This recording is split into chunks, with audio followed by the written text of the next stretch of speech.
down. We have Mr. Nichols' motion to exclude the late identified co-conspirator statements. And Mr. Harvey, you weren't with us yesterday, but I wanted you, if you can, to identify which those are. And if you can do that now, that'd be great.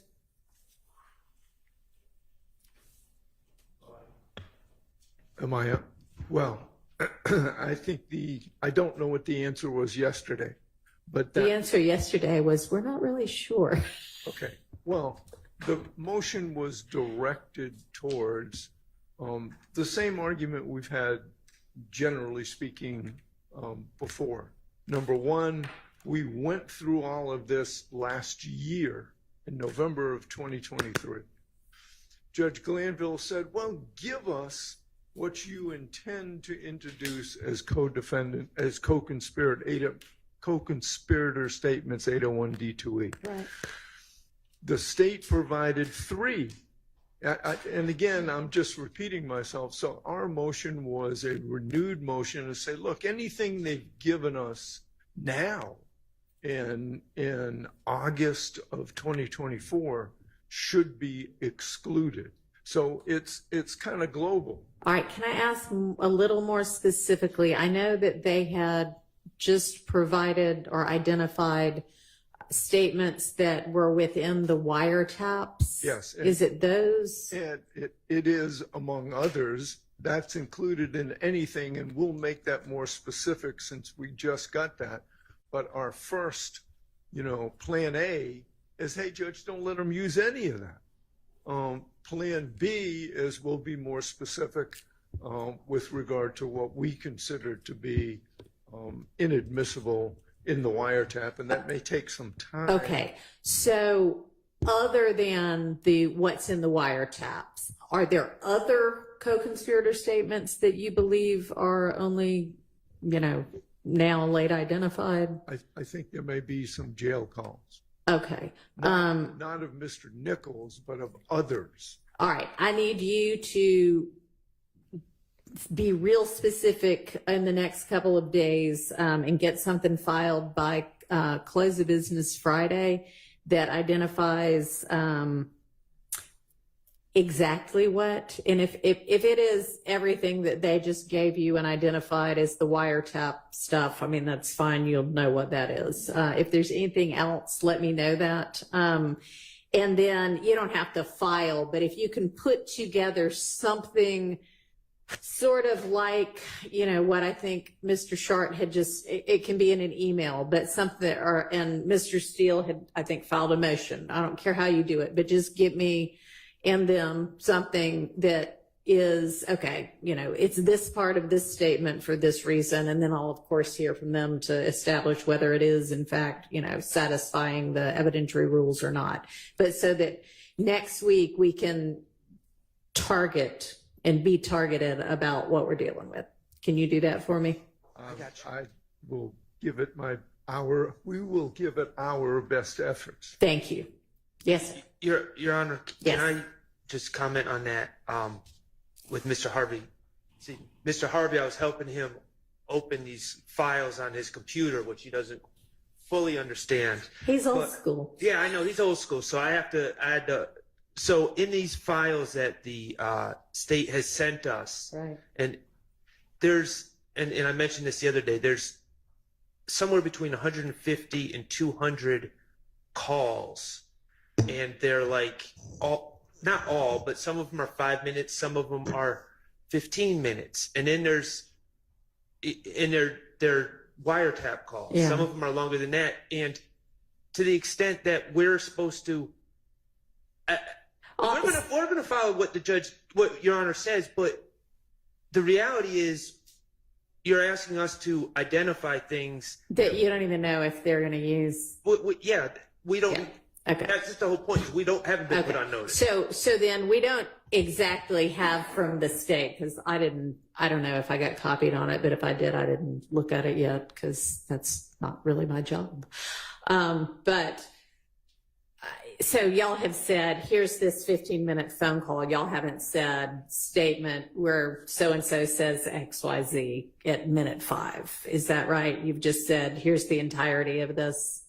That's correct. We've identified, obviously we've given them the information 2 years earlier, but we have Right. identified specific calls that contain co-conspirator Okay, statements. but you have not yet identified within the call, here's the co-conspirator statement that I intend to introduce. Right. Okay. Right. All right, which makes that a whole lot more difficult for everybody. So then it needs to get specifically, particularly identified so that they can then know, okay, yeah, this is, or this is not, or here's what the issue is with it.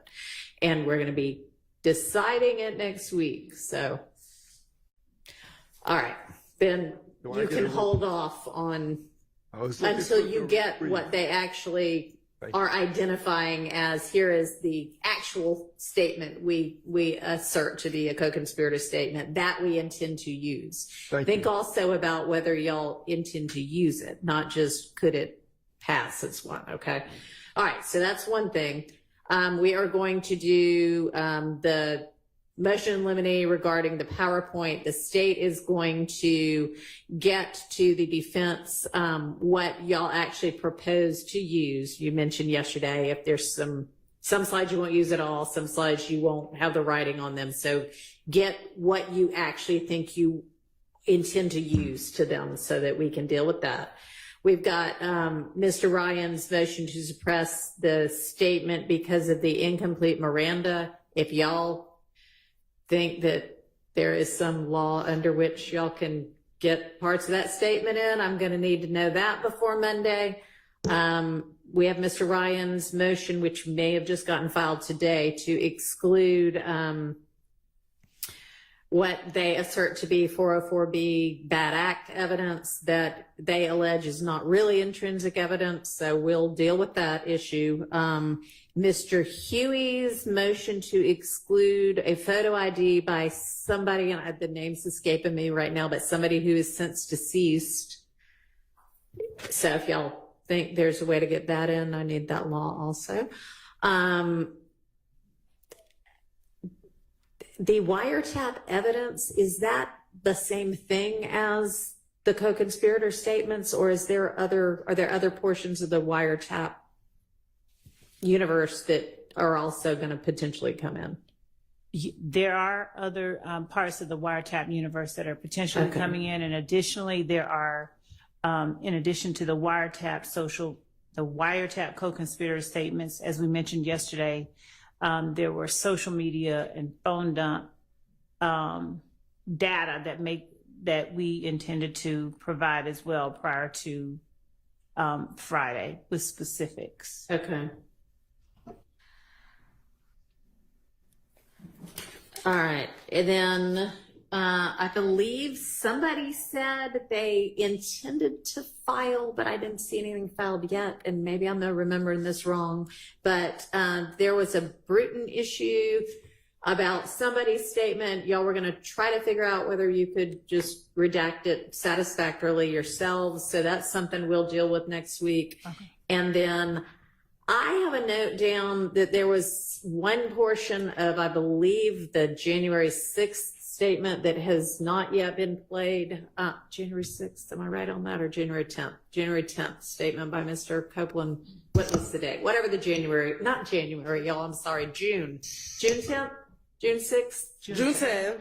June 10th statement that there had been an objection that there was some, I don't know, comment about him having a gun, and maybe it was him, maybe it was somebody else. And the issue of if it was character evidence when it's a convicted felon that you're saying has the gun, and somebody was going to get me law, and I never got any law. So if y'all still are concerned about that issue, that needs to get taken care of probably first thing in the morning, since that statement's going to get played tomorrow.